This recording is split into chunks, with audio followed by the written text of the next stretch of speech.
السلام عليكم ورحمة الله وبركاته. حبايبنا متابعين صبري والي على السوشيال ميديا، على اليوتيوب والفيسبوك وجميع مواقع التواصل. النهارده بفضل الله عز وجل جينا معاكم من الفرافرة، بالتحديد من ابو منقار. تمام. طبعا احنا كنا عاملين منفذين مشروع جميل جدا. اولا تدعو لسيادة المستشار مصري بالخير والبركة والرزق. تمام. مستشار مصر طبعا، مصر الجهيني من سوهاج. وطبعا ما شاء الله ربنا يرضيه ويبارك له كده، واخد الارض في الفرافره. نفذ معانا المشروع ما شاء الله، اللهم بارك، 11 برج. اللهم بارك. الاول ندعو بالبركه ونقول اللهم بارك دايما لصاحب المال، عشان ايه؟ ربنا يبارك له ويرضيه ويرضيه. يا رب. طبعا نفذنا الابراج ما شاء الله ونزلنا فيها الحمام. تعالى كده مع بعض يا عبد الله. والعاشق في جمال النبي صلى عليه يا صلى جماعه. الله عليه وسلم. نزلنا في الابراج 1400 جوز حمام. منهم حاجات ان شاء الله على وش شغل على طول، ومنهم زغاليل. حتى تبص الحمام اول ما جبناه، الحمام اعمل زوم كده وهات لي الحمام على الابراج من فوق عبوده. تمام. الحمام بدا يتشمس وبدا يطلع المكان. وطبعا سياده المستشار مصري لما اتكلمت معاه في البدايه وشرحت له ان كان مثلا كنا هنعمل عدد ابراج شويه ونخلي مثلا الابراج عاليه، فانا بالفعل قلت له لو تفتكر نفس الكلام اللي شرحته له قلت له النهارده مظبوط. قلت له خلي الابراج نعملوها عدد ابراج، بدل ما كنا نعمل 3 او 4 هنخليهم 11 او 12 برج، وبالفعل وتم. عشان كده النهارده لما بتيجي تحط الحمام في الابراج ويكون عندك مثلا كميه ابراج، الحمام ما بيمشيش بعيد ابدا، ومستحيل يهجر الابراج ومستحيل يسيب الابراج ابدا ابدا ابدا. هتلاقي الحمام ما شاء الله كله متنشر فوق او في الداخل او في الشمس في المكان الابراج. وطبعا كان الحمد لله رب العالمين ربنا من عليه ان هو ربنا رزقه برضه. جاله شويه حمام من هنا كانوا عايشين في الجبل، حوالي مثلا وليكن 300 جوز. في المكان العالي اللي هناك دوت اسمها الجاره الحته دي. الجاره جاله منها تقريبا حوالي ما شاء الله 300 جوز. فدول كانوا بمثابه ما شاء الله عليهم ان هم يثبتوا الحمام كمان الجديد. كان ما شاء الله. تعالى بقى عبد الله كده نجرب مع بعض. وقف الفيديو ثانيه يا عبوده على ما نوصل. بفضل الله الحمد لله الحمد لله جينا وجبنا الحمام معانا. وبعد ما جبنا الحمام جبنا كل مشتقاته معاه. هتقول لي يعني ايه مشتقات الحمام؟ قلت لك جبنا ما شاء الله العلف بتاعه، كلفه بتتجهز على الايد، اعلى بروتين بفضل الله، معموله يدوي. جاله طن معانا ما شاء الله اللهم بارك. جبنا تحصينات كامله تكفي الحمام وقت كامل تمام التمام، تظبط صحه الحمام مع النقل وكلام من ده كله، مع السفر ومع تغيير المناخ من مكان لمكان، صحه الحمام. جبنا تحصينات كامله، عملنا صيدليه كامله باذن الله عز وجل. جبنا بقى العلافات والاكلات بتاعه الحمام اللي هي خاصه بالحمام وبس، عشان لما تحط منها جوه تعالى معانا عبوده كده. لما تحط معانا جوه البرج، سواء هتحط اكل او ميه، تمام. العلافه دي ليها مميزات، ماشي ما شاء الله. العلافه دي ديت بتاعت ميه، تمام. بتتملي ميه بتكفيها، هتحطها في البرج، هتحطها بره البرج. اعزك الله الحمام هيشرب من هنا، تمام. وبعد ما يشرب من هنا تيجي لو حمام طاير ولا حاجه وعمل حمام، اعزك الله، هيجي هنا مش هينزل في الميه، فمش هتسبب مرض او هتعمل عدوى للحمام وبعض. بصفه ما شاء الله تبارك الرحمن، حاجه جميله خالص. جبنا الاكلات وجبنا سقايات، نفس الاكله نفس الوضع كده بتاعها بالظبط، تمام. وظبطنا له الدنيا على اعلى مستوى. هنسال بقى ست المستشار مصري ايه رايك في الشغل والنصايح والحمام والدنيا عامله ايه؟ انا عايز نصيحتك بقى كده وكلامك. تعالى زي ما انت كده معانا كده اهو، في الظل اهو، ماشي.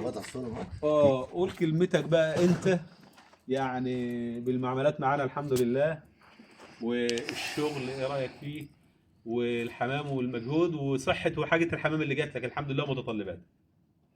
اولا بسم الله الرحمن الرحيم، والصلاه والسلام على سيدنا محمد صلى الله عليه وسلم وعلى اله وصحبه اجمعين. صلى الله عليه وسلم.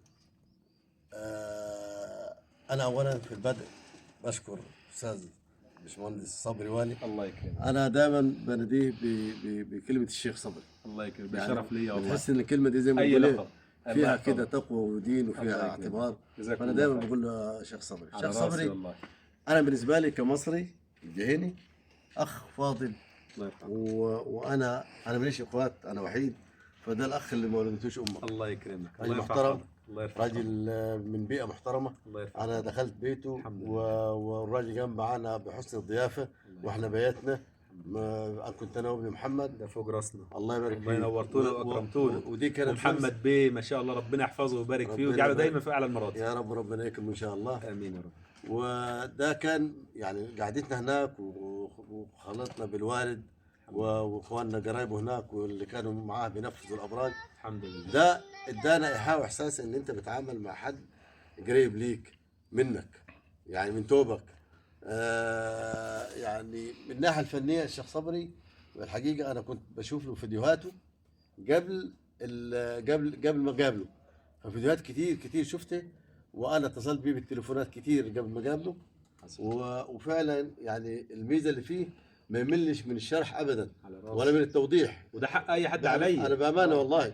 يعني حتى الامر ده مش بالنسبه لنا احنا، الناس كتير يعني هو كان فيديوهاته منزلي ويسال ويشرح لدرجه انا من كتر الشرح الشيخ صبري انا حفظت موضوع الحمام ما شاء الله. والله العظيم. وهو اللي شجعني واداني الدفعه للامام. علاوه على ذلك ان الراجل برضه ما ارهقناش، برضه وفر لنا حاجه تمام وبسعر كويس في وقتي. والكلام ده يعني ده معمول من سنتين تقريبا. يمكن لينا 3 سنين. احنا كانش محمد دخل شرطه اساسا. ما شاء الله. الشرطه. بعديها بسنه نفذنا، يعني نقول من سنتين نفذنا المشروع وظبطناه. والنهارده جاءت موضوع زرع الحمام او تسكين الحمام. وبرضه الشيخ صبري رغم ظروفه اللي هو تقتضي انه تواجده اليومين دول، الا انه في بلده، الا انه اثر على نفسه واصر انه يجي عشان يبقى من موقع الحدث ويبقى المكان بتاعه ويقابلني انا ويشرح لي ده شرف ليا والله. والحقيقه من بدري انا ما رحمتوش من كتر الاسئله ده فوق راسي. ده حقك عليا والله. ده حقك عليا. وبستمتع بالحديث معاه وبستمتع من اللقاء ومن المعلومه اللي بيديها لي. الله يكرمك. ده حقك عليا وحق اي حد والله، لان ده يعني ده علم انا اتعلمته. تمام. وما ينفعش ان انا نبخل على اي حد بمعلومه والله. سواء حتى في شغل او خارج شغل والله. يعني في ناس بتتصل بيا علشان مثلا بتتصل بيا من العراق، بتتصل بيا من الاردن، بتتصل بيا من خارج مصر. عايز يشتغل فيعمل حاجه بايده، فبدا انا بنسافر له بنقول له لا تعالى، وانا بننفذ له فيديوهات وبنبعتها له وبنعلمه، لان ده من ضمن العلم اللي ينتفع به. صحيح. انا اتعلمت علم مش شرط علم شرعي بس، علم دنيوي كمان اتعلمت نعلم بيه غيري فانا استفدت. فانا اتعلمت علم يعني وبنفيد بواحد هياكل بيه عيش. فليه لا نكتمه؟